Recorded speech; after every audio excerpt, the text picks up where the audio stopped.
नुकतंच आपण सर्व लोक आदरणीय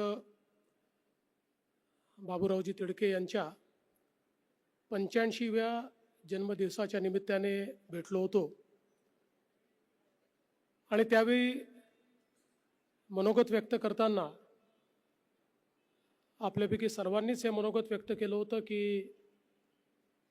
ते शतायुषी व्हावेत आणि त्यांचा 100वा वाढदिवस देखील आपल्याला साजरा करता यावा। परंतु ईश्वराच्या मनात जे असतं तेच होतं। कदाचित त्या कार्यक्रमात सर्वांना भेटण्याची त्यांनी एक आपली इच्छा पूर्ण केली आणि त्यानंतर ते आजारी पडले, ॲडमिट झाले आणि दुर्दैवाने त्यांचं दुःखद निधन झालं। खरं म्हणजे विलास भाऊ वगैरे आम्ही सगळेच त्या कार्यक्रमात होतो, मेघेसाहेब त्या कार्यक्रमात होते, त्यानंतर साहेबही आपल्यातनं निघून गेले, बाबूरावजी निघून गेले। पण एक अतिशय दिलखुलास व्यक्तिमत्व म्हणून, उमदं व्यक्तिमत्व म्हणून विदर्भाला आणि महाराष्ट्राला आणि विशेषतः या नागपूर जिल्ह्याला ज्ञात असलेले बाबूरावजी तिडके होते।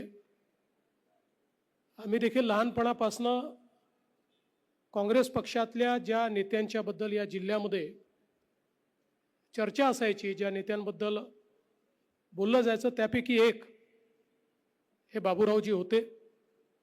माझ्या वडिलांसोबत त्यांचे अतिशय चांगले आणि घनिष्ठ संबंध होते आणि एक प्रकारे सर्वांशीच संबंध ठेवणारा व्यक्ती की ज्यांनी राजकारणामध्ये एक प्रकारे आपली अशी जागा तयार केली होती की पक्षाच्या पलीकडे सर्वांशी त्यांची मैत्री होती।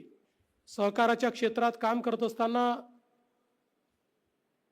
त्यांनी अतिशय चांगलं काम त्या ठिकाणी केलं। भूविकास बँक असेल, राज्य सहकारी बँक असेल आणि प्रसंगी ज्यावेळी कारखाना अडचणीत आला त्यावेळी आपल्या गृहलक्ष्मीचे दागिने देखील गहाण टाकून आणि कर्मचाऱ्यांचे पगार झाले पाहिजेत आणि कारखाना वाचला पाहिजे अशा प्रकारचा प्रयत्न जो सहकारामध्ये अलीकडच्या काळात आपल्याला दिसत नाही, तो देखील करणाऱ्यांपैकी बाबूरावजी होते। अर्थातच माननीय विलासरावजींची त्यांची मैत्री संपूर्ण महाराष्ट्राला ज्ञात होती आणि एक मोठी घनिष्ठता ही त्यांच्यामध्ये होती। या मैत्रीचा उपयोग देखील त्यांनी इतरांकरताच नेहमी केला।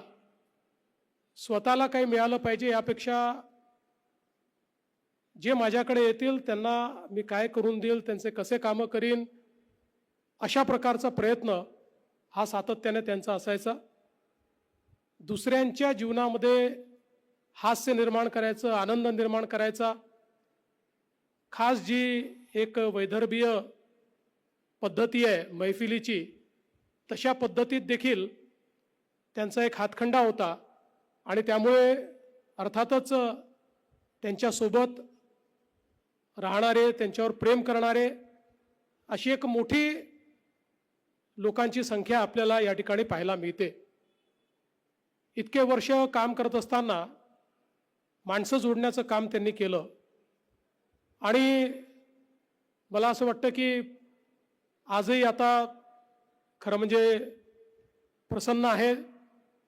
चांगल्या पद्धतीनं त्यांचा वारसा चालवण्याचा प्रयत्न ते करतायत, नगराध्यक्ष म्हणून उत्तम काम करतायत आणि मला असं वाटतं की एकूणच बाबूरावजींसारखी जी माणसं आहेत, आज ज्या प्रकारचं आपण राजकारण पाहतो, ज्या प्रकारचे आपण राजकीय ताणतणाव पाहतो, अशावेळी निश्चितपणे त्यांच्यासारख्या एका व्यक्तीची आठवण आपल्याला येते आणि राजकारण कशा प्रकारचं असलं पाहिजे हे देखील आपल्याला त्यांच्या एकूण स्वभावातनं या ठिकाणी पाहायला मिळतं।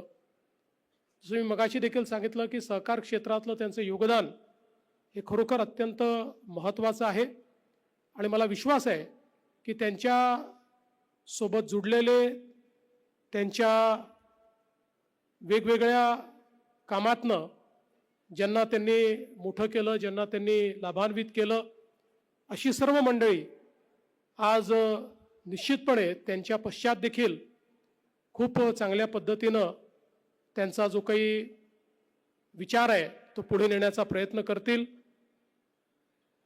आज त्यांच्या या श्रद्धांजली सभेच्या निमित्ताने मी विदर्भातल्या या उमद्या नेत्याला अतिशय विनम्र अशा प्रकारची श्रद्धांजली अर्पण करतो. त्यांना खरं म्हणजे त्यांच्या जाण्याने आपल्याला तर शोक आहेच, पण कुटुंबावर सर्वाधिक या ठिकाणी शोककळा आहे. त्यामुळे संपूर्ण कुटुंबाला हे दुःख सहन करण्याची शक्ती ईश्वराने द्यावी अशी ईश्वरचरणी प्रार्थना करतो आणि माझं बोलणं संपवतो. ओम शांती शांती शांती.